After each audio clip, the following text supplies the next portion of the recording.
Natalie Sisson is known as the Suitcase Entrepreneur because since 2006, when she left her hometown in New Zealand, she's been travelling the world and living out of her suitcase while running her awesome business. She's a writer, author, speaker, blogger, and fun-loving, down-to-earth entrepreneur.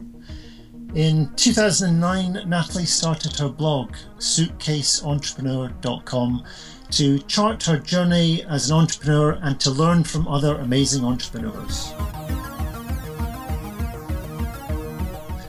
With her blog, she is able to share with the world her life and business experiences, to teach and inspire others to go after their own dreams and start building a business and life they love. So Natalie, thanks for joining us for an Easyspace.com blog interview. Thank you so much for having me. So Natalie, just to kick things off, tell us a little bit about your background and what led you to becoming an entrepreneur, living out of your suitcase while running a business.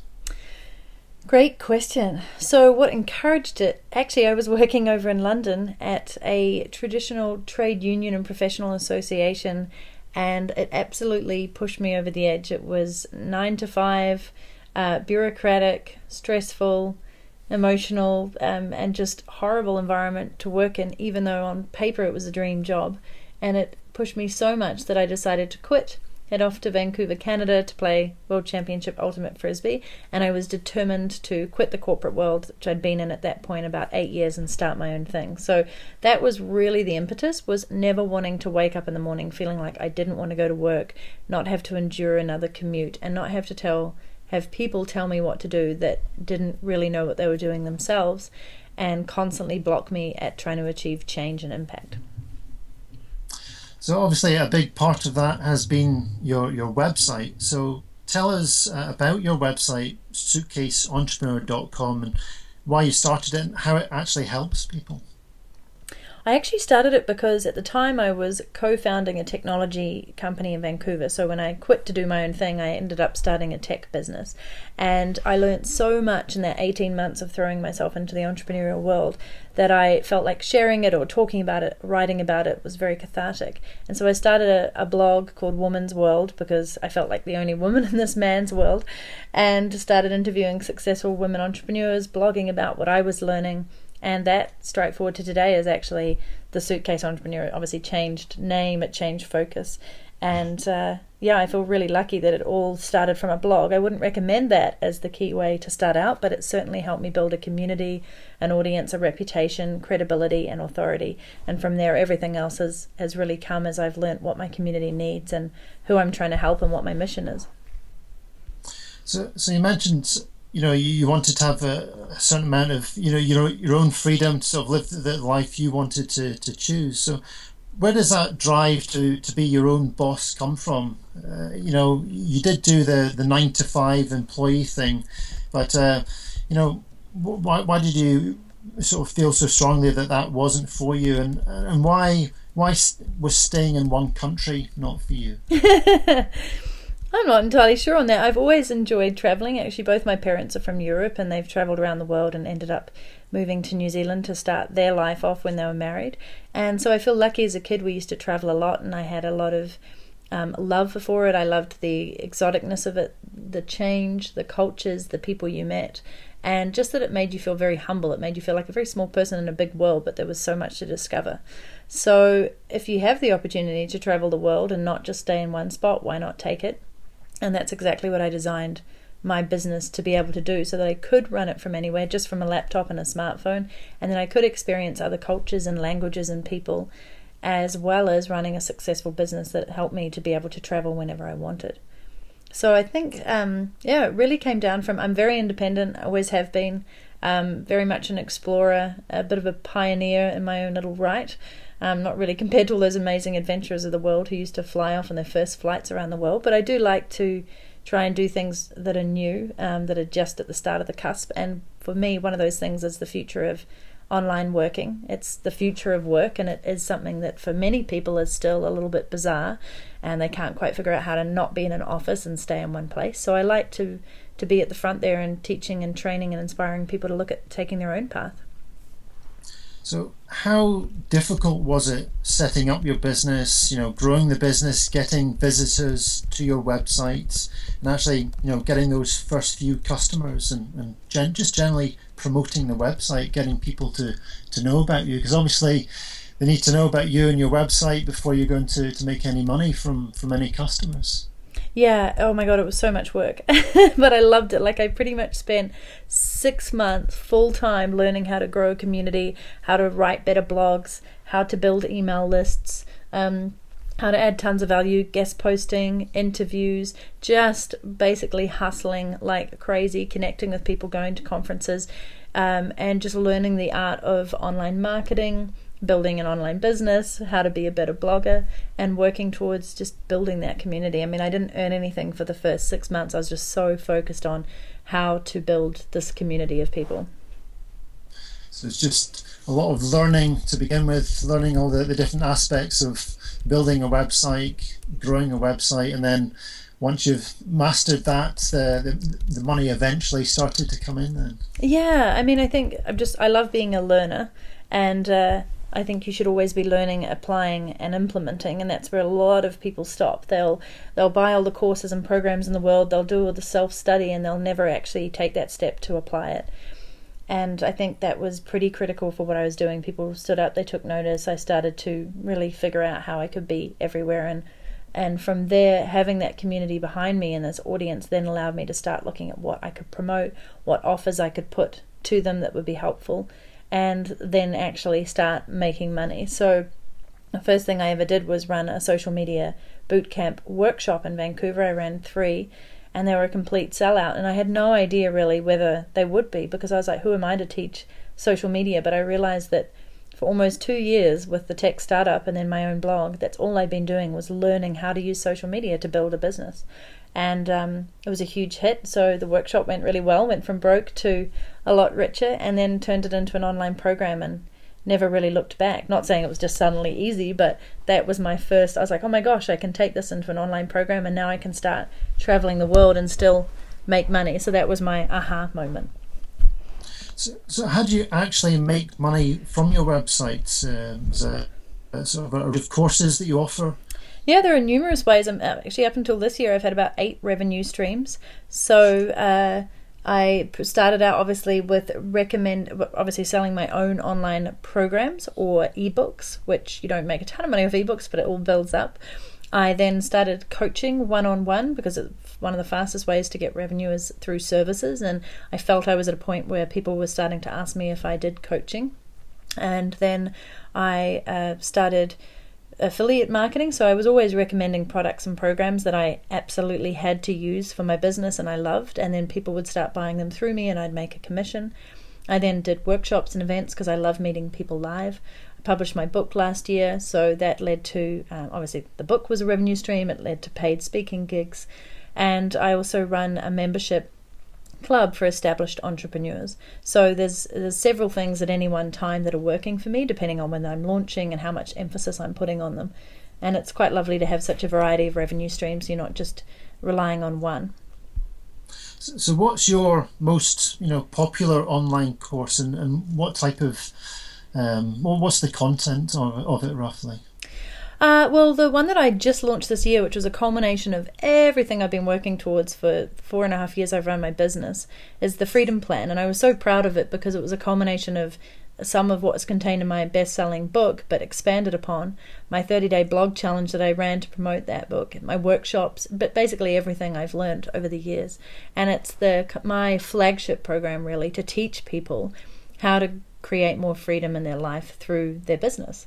And it's been received incredibly well. The pilot was a sellout with no promotion. I just ran the first full live program, and it's got close to 100 members in it, and they're fantastic and they're all making great progress. I'm going to be running a retreat based off it next year to keep the momentum going, and then I'm going to be launching it annually. And to me, that was probably something I couldn't have done earlier, because I really needed that grounding and all the experience and credibility behind me and all the testing and failing that went with it, to really figure out what is it that people struggle with and what do they need in order to be able to become a suitcase entrepreneur, or what I call my community of freedom fighters. So possibly a tricky question for you to answer it in a short amount of time, but from the initial idea to end product, can you break down the steps that you take when you create an online course? What software or systems do you use to create and publicize them? And what advice would you give to anyone who wants to create and sell their own online product, whether it's an ebook or an online training course? Ooh, that would be giving me all my secrets. No, I'm just kidding. Well, it entirely depends on what you're wanting to do. However, the best thing that I actually say to people these days is, before you go ahead creating your entire course, program, offering, whatever it may be, I love to put out what I call as a pre-sale, and I like to put the idea out to people as much as it's formed in my head and say, look, I'm thinking of offering this. Here's what it's going to include, more or less. Here's how it's going to help, and here are the benefits. If you'd like to be part of that, it's starting in whatever. You set your timeline, you know when it's going to start, 4 weeks, 8 weeks, whatever it may be. And you say you can sign up here now for an early bird price because it's a pilot. And you can judge by the level of interest of people who like what you've put together, hopefully. That also allows you to have money behind you to invest in it, to make it amazing, to put towards designers and copywriters and membership sites and all those sorts of things, and creating the actual course or whatever it is. So I used to do everything in reverse and create this thing, put my heart and soul into it, spend hours and hours and hours and months of putting it together, spending all my own money, and then putting it out and people going, oh, it's pretty cool, but maybe I could have tested it with them first. So I do the complete opposite now. I basically have an idea based off what people have been telling me they're challenged by, what they have as needs, how I can solve it. I put it out there on a landing page using something like Lead Pages or my own website, and I say, here's what it is, here's what it's going to be like. Sign up. You can just have a PayPal button. I use Infusionsoft for all my emailing, affiliate marketing, my shopping cart, but there are, many solutions. PayPal is probably one of the easiest. So is Sendal, and what's the other one? Gumroad. So there's lots of solutions these days that help you to just sell instantly from your site with pop-up boxes or integrated shopping carts that you don't even have to really worry about. And then, yeah. Carry on. I was just going to say, then I guess in terms of creation and delivery, then you've got to do the work. And I love it at that point because you've already got an engaged audience who are waiting for it. So I tend to use them and I say, look, does this sound good? Do you want this included? How is this sounding? So I really tend to like collaborating with people. I might as well build something that people are going to buy and love. And so I like to get their feedback on it to a point and make sure that it's going to be incredible. And then in terms of platforms for delivering, once again, if I pick my kind of top 3, Wishlist is a pretty well-renowned one for being able to deliver a membership site, so releasing content, staged content at different times, etc. You can host videos and audios and PDFs, everything on there. You can also have people sign up at different membership levels, etc. There is Optimized Press. I used to use it. The recent upgrade wasn't as good, but it still works for people. There's just good old WordPress and a password protected site within WordPress, and there's something called Rizuku as well, which allows you to use their platform to host your membership program on. So there's more and more solutions coming out every single day. They've all got different features and things, but I tend to stick with ones that I've personally reviewed or used and liked. And there's no shortage of options really to get your stuff out there now, which is incredible. So you've obviously established a reputation with regards to online courses, how to create and grow your own business. What if you were just a brand new business? Would you still advise that they try to do a pre-sale? Well, yes, I would. It takes a little bit of work on that, but I think it's one of the smartest things in the world to do. And I would actually just start out with a landing page, so literally a page that people land on, that tells people more about what you're doing and why that's important, and get them to opt in with their email so that you can start communicating with them about this thing that you're developing or doing. Email lists are really important, and I didn't focus on them for the first 6 to 12 months of my business, which was a critical mistake, because even though people think email's dead, it's not. It's the one thing people check every single day, sometimes multiple times. It's the way to build trust and credibility and get in front of people. And without it, you kind of have no way of communicating with these people who want to hear more from you and they want to know what you can deliver. So I would definitely just start with a way of capturing their emails and telling them about, who you are and what you do. And from there you can introduce offers or test things out with them. So you're Natalie Sisson, the Suitcase Entrepreneur. You're from New Zealand, as I mentioned earlier. And yes. You've travelled to over 68 countries. 69 now. I just went to Samoa. 69. So I need to update that. Yeah. You've travelled all around the world. Now, as a digital nomad, what equipment or tools do you use for your mobile office that allows you to work while travelling and living abroad? Ooh, I've actually got several videos. I even have a complete checklist for how to run your business online from anywhere. So I'm happy to share that as a resource. Actually, people get it when they opt into my newsletter, wouldn't you know? But some of my key ones, like if I had to narrow it down to 6 to 7 tools that I couldn't live without, for me it's Google Everything, Google Drive, Gmail, Google Hangouts that I use, Google Calendar. So we keep all our documents as a team, all the business files, images, podcasts, everything on Google Drive for what we're focusing on and creating. And Dropbox is my absolute godsend. It's where I keep everything because I don't have an office. Obviously, I don't even have a home. So all my digital files, photos, videos, etc. are stored online on Dropbox. That's also how I share my products and digital files. And PayPal is the main way that I get paid, even though I integrate it through Infusionsoft. So if you just needed something, you need a way to communicate, you need a way to create and edit and share, and you need a way to get paid. Those would be some of the key tools. WordPress is what my website is built on. I think it's the gold standard for blogging and websites these days. So fantastic. It allows me to blog and podcast and share my products and programs.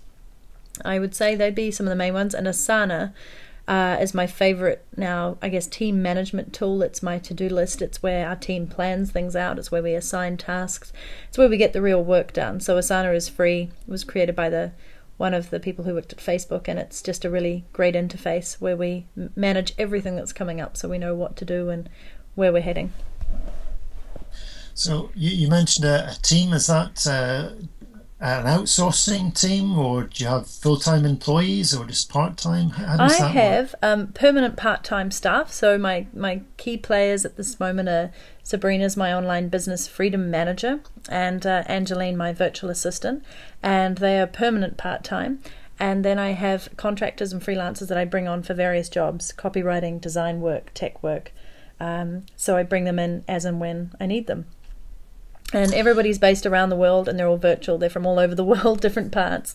And I think that's really fantastic. So they're all in different time zones across Europe, North America, Southeast Asia.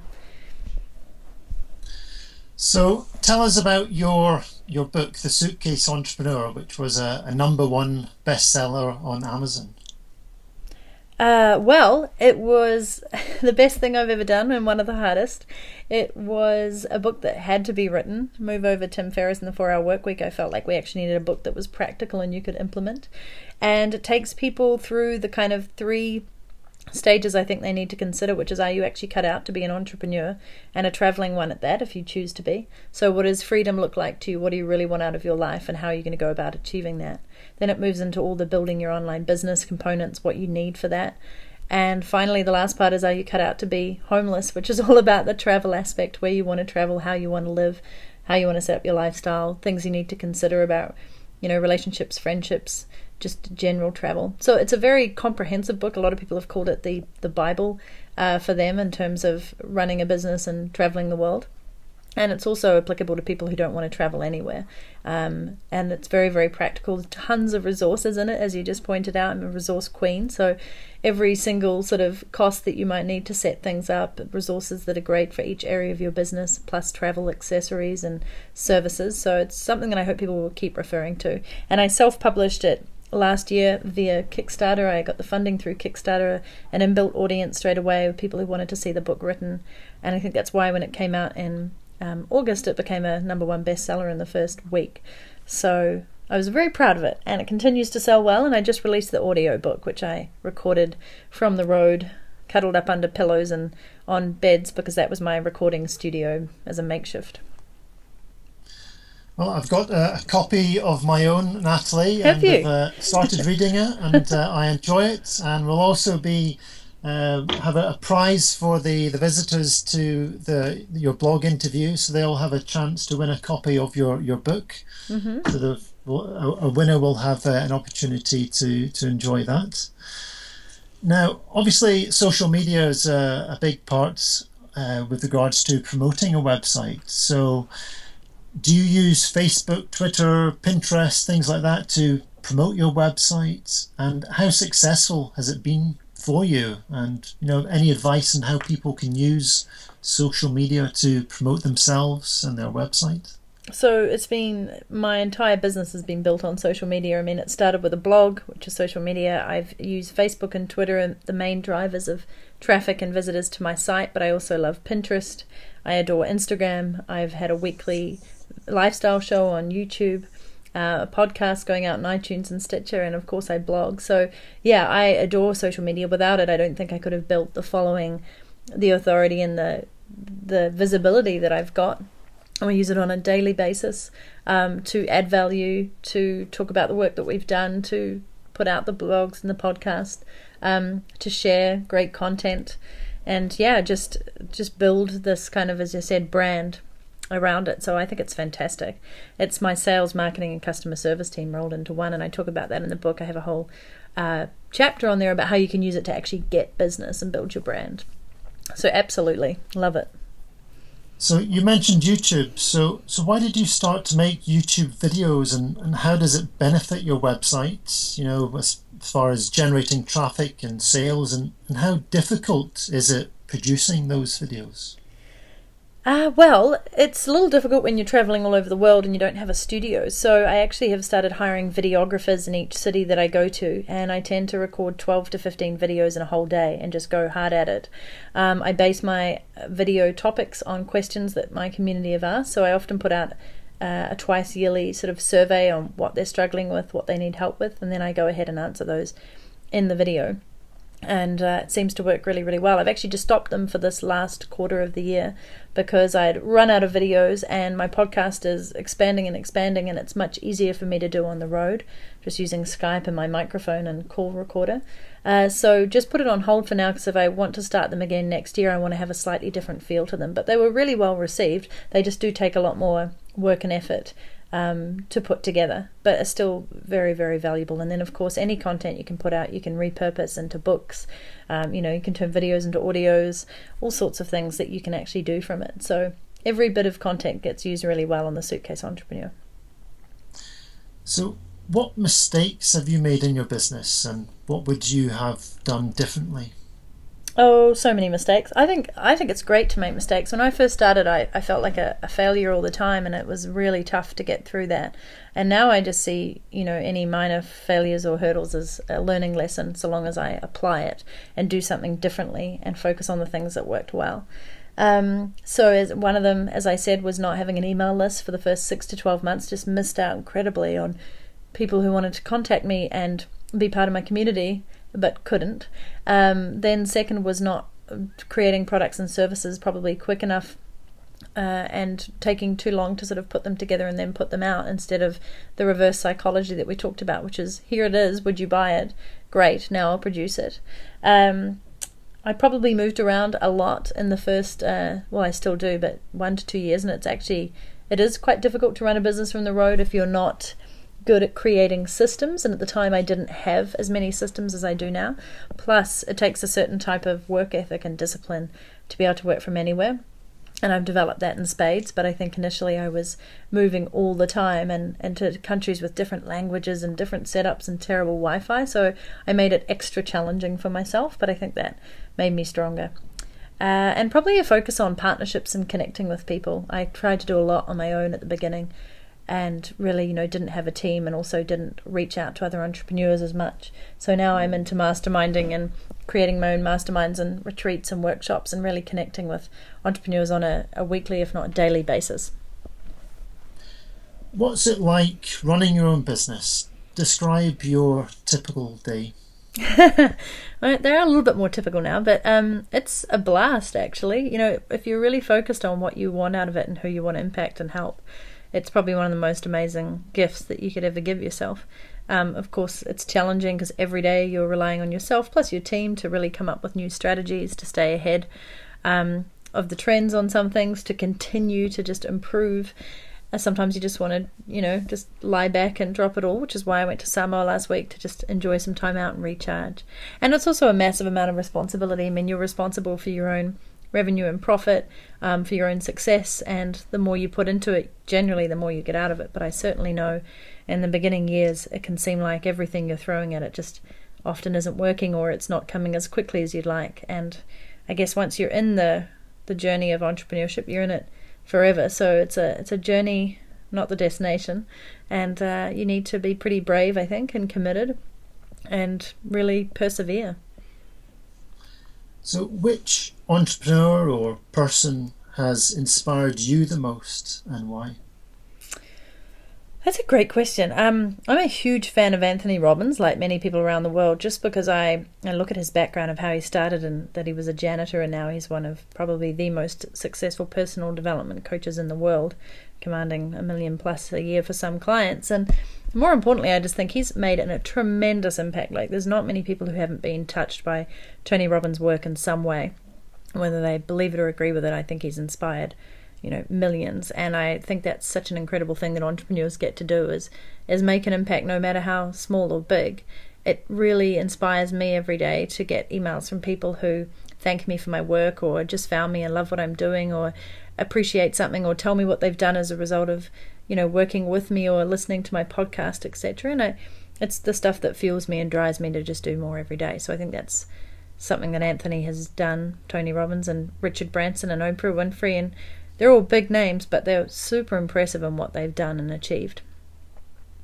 And what advice would you give to somebody who's thinking of starting their own online business? Great question.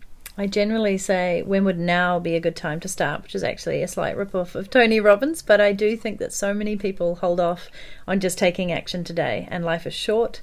It's very easy to set up an online business and get going initially. It really is, so please don't hold off anymore and just do it.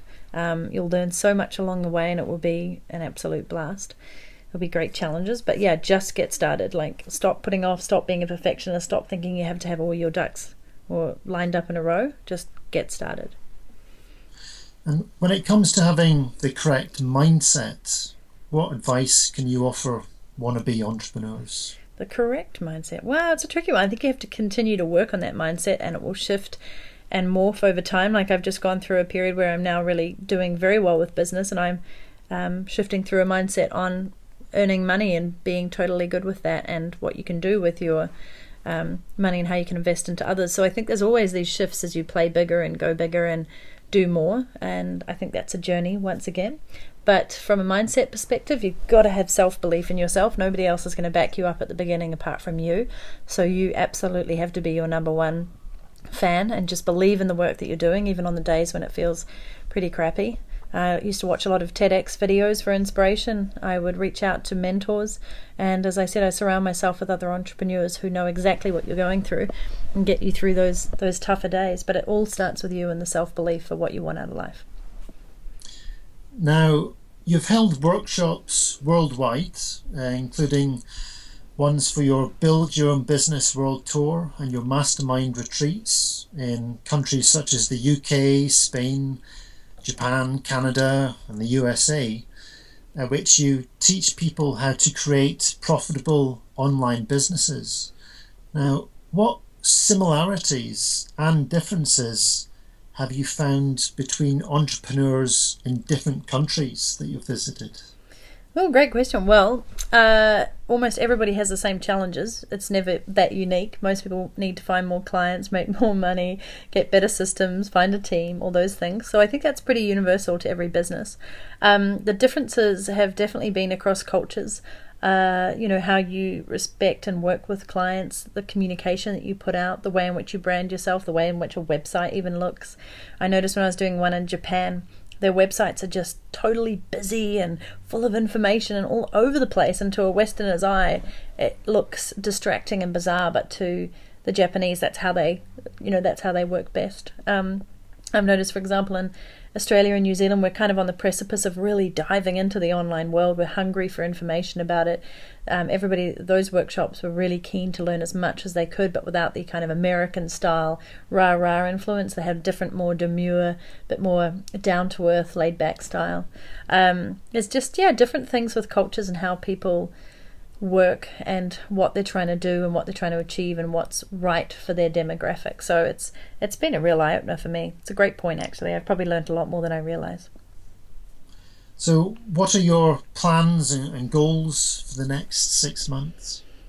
Well, I just kind of put them together while I was in Samoa having some time off, so I'm very excited. I am back in New Zealand visiting my family for the next 3 months. I'm holding a retreat in Waiheke Island in December. I will be heading to the tennis in Australia in January, and then I'm actually going to be parking myself in Bali for 2 months and living and working from there, writing and also running another retreat for my Freedom Plan members before heading on to the US, where I have some speaking gigs, and then Europe, where I will probably be basing myself for 5 months next year. So my intention is to be based in fewer places for longer periods next year, with sort of 3 to 4 months in each place where possible, and in an attempt to stick to that. So things are going to be going along as well with the Freedom Plan and the High Flyer Club, and potentially another book. Well, Natalie Sisson of the Suitcase Entrepreneur, thank you very much for joining us at the Easyspace.com blog.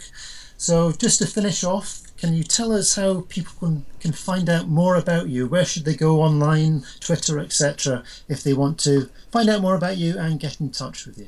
I would love for them to go to SuitcaseEntrepreneurcom. I'm pretty easy to find all over social media as well, but I have the links on that page. And if they feel like it, they can become a freedom fighter and grab their suitcase starter kit. It's all free. And otherwise, I'm on Suitcase Entrepreneur, the Suitcase Entrepreneur, actually, on Facebook. I'm at Natalie Sisson on Twitter, at Natalie Sisson on Instagram, at Natalie Sisson on YouTube. Pretty much, you can Google it and you'll find me coming up. But the website's probably the best place. Thanks very much, Natalie, once again. Thank you. Thank you.